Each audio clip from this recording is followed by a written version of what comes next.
Hi, this is Pastor Dave Tardigan, and today we're talking about the ninth and 10th commandments. These two commandments have to deal with coveting.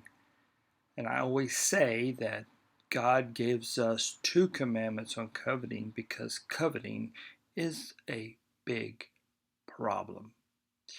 The first thing, what is coveting? Coveting is simply wanting something you cannot have, something that is impossible for you to have in your life, something you want, but at the same time, it's something you can't have. A good example of this is someone who looks at some advertising and sees, let's say, a very fancy car. I mean, this car is beautiful. It's the right color you want. It's got a big engine in it. It's everything you would want about this car. But unfortunately, this car is way beyond what you can ever afford. And so you become obsessed with wanting this car. If I could just have this car, I would have so many friends. I'd be so happy. Everything would be so perfect. And it's all you think about is how to get that car. And so you're so busy wanting this car that you can never ever afford, that you don't ever enjoy the car you do have and all the ways in which that car satisfies your every need. And so what happens when we get caught up in the circle and cycle of coveting, then soon we don't have this beautiful feeling, this important feeling we need in our lives, and it's called contentment, being satisfied. And these two commandments are so important because these commandments keep us from financial and emotional disaster. So many people get over their heels in debt, and they spend money on things that they can't afford, and they borrow money to the hilt, all because they think that they somehow had this thing, if they somehow had this possession, if they somehow went on this trip, that would somehow make them happy, and they can't afford it. And pretty soon that debt becomes a huge burden that destroys their lives and destroys their relationships. I promise you that if you keep these two commandments and you keep yourself out of wanting things you can't afford, you will have a financially stable life. You will save instead of spending money on things that really don't matter. I cannot tell you enough that coveting things you can't afford is a good way to find yourself in financial ruin.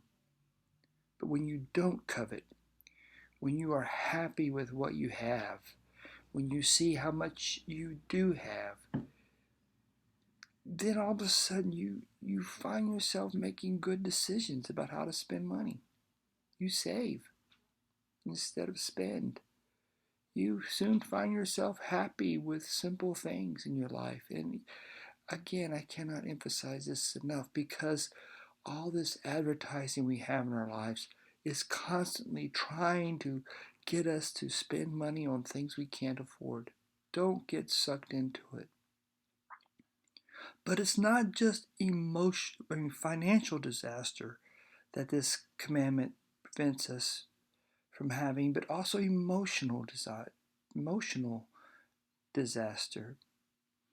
Because so many times we're so much looking for the perfect mate, or we look at somebody else's girlfriend or boyfriend and we think, oh boy, if I could just have somebody like that.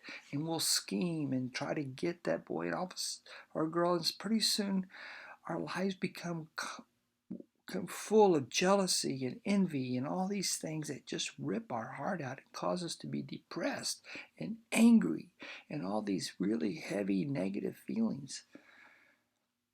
But if we begin to see ourselves as who we are, with our own gifts and with our own needs and own desires, and we begin to open our eyes to seeing all the wonderful people in our lives who love us and care for us for who we are, and we become more realistic about about our relationships, that's when happiness and contentment and love begin to emerge.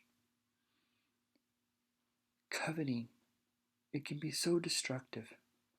But when we become full of awareness of God's good and gracious gifts in our lives and how lucky we are to have what we have and to enjoy being who we are and what we're capable of doing, that's when life begins be sweet. And again, I want to be clear about this. This is my final point. That it's okay to want things. It's okay to want a nice car. It's okay to want a good wife or a good husband. It's okay to want fine things for our lives. But it has to be realistic. It has to be achievable to really be what we want and need. And again, well, like I always like to end with this, we all fall victim of this. We're all sinners. And so many times coveting can just absolutely grip our hearts.